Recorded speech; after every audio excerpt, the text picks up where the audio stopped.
প্রিয় শিক্ষার্থী, আশা করছি সকলেই আপনারা ভালো রয়েছেন। সকলকেই আমার চ্যানেলে স্বাগতম। এনআইএস ডিএলএড নিয়ে কোনো ধরনের আপডেট না থাকায় আমি ভিডিও আপলোড করিনি, কিন্তু এনআইএস নিয়ে একটি গুরুত্বপূর্ণ আপডেট রয়েছে আপনাদের জন্য। তো ভিডিওটি টানবেন না, অবশ্যই প্রথম থেকে শেষ পর্যন্ত দেখবেন। আশা করছি এই ভিডিওর ইনফরমেশান দ্বারা আপনারা অনেকটাই উপকৃত হবেন।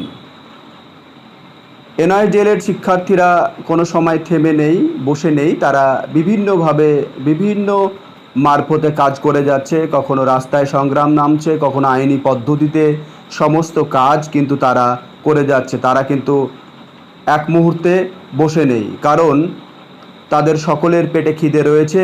তারা চায় যে বিভিন্ন পরীক্ষায় তারা যাতে অংশগ্রহণ করতে পারে এবং চাকরি পায়। তো এই ব্যাপারটা অনেকটাই হিডেন ছিল, সকলের কাছে কেউই জানতো না এই কেসটার ব্যাপারে। তবে সবার সম্মুখে এই আপডেটটা এখন উঠে এসেছে।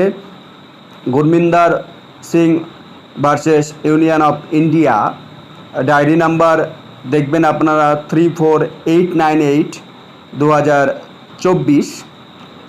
একটা কেস হয়েছিল বা সুপ্রিম কোর্টে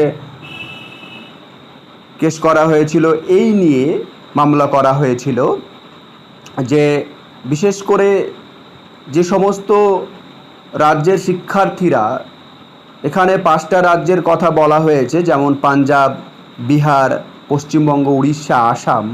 এই রাজ্যের শিক্ষার্থীরা এমএ বা মিসলেনিয়াসের একটা মামলা দায়ের করে এবং সেখানে যে বিষয়টা স্পষ্ট হয়, বিষয়টা হচ্ছে এই রকম যে শিক্ষার্থীরা যাতে বিভিন্ন পরীক্ষায়, সে পরীক্ষা হতে পারে, ইন্টারভিউ হতে পারে, বিভিন্ন ক্ষেত্রে অংশগ্রহণের সুযোগ যাতে পায়, সেই ব্যাপারে সুপ্রিম কোর্টের কাছে আপিল করা হয়। এবং এই যে মামলাটি বা কেসটি ছিল বিআর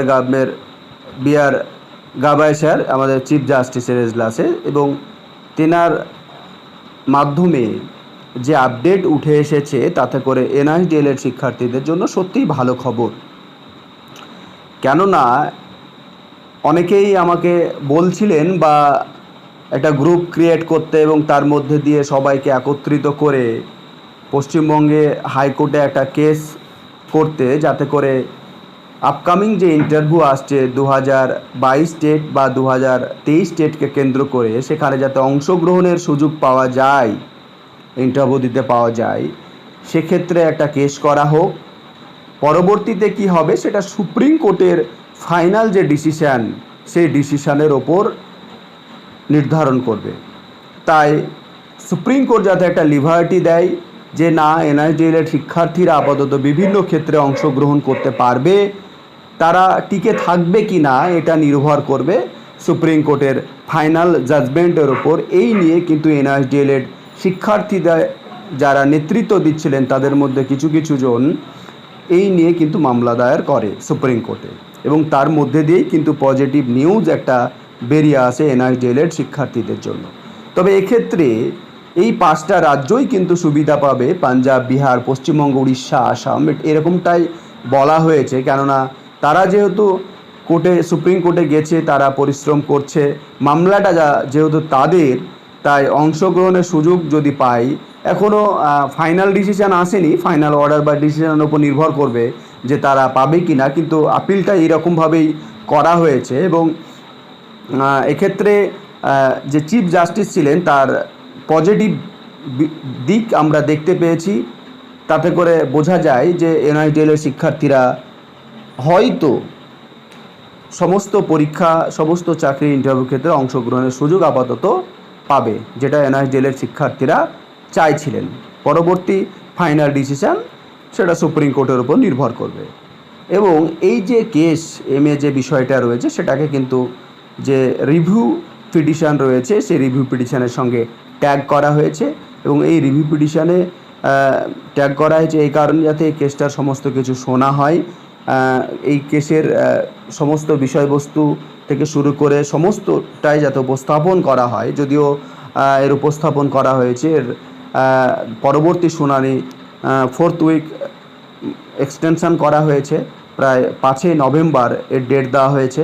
এখন পরবর্তী যে শুনানি রয়েছে, সেই শুনানির মধ্যে দিয়ে কি আপডেট উঠে আসছে সেই দিকে কিন্তু আমরাকে নজর কিন্তু রাখতে হবে।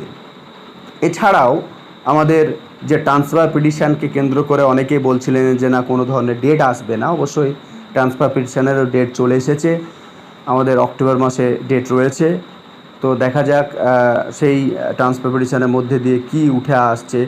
এর আগে তো একটা বিষয় নিয়ে যাই হোক নিজেদের মধ্যেই সমস্যা তৈরি হয়ে গেছিলো, সেই সমস্যা সমাধান হয়ে সমস্ত কিছু মিটে গিয়ে সামনের দিকে বিষয়গুলো এগিয়ে যাক, সকলেই যাতে আপকামিং যে ইন্টারভিউ রয়েছে সেখানে অংশগ্রহণের সুযোগ পায়, এই দোয়া সকলের জন্য রইল। এখন দেখা যাক শেষ পর্যন্ত কি হয়। আপাতত এই আপডেটটুকু ছিল, আপনাদের প্রোভাইড করা হলো।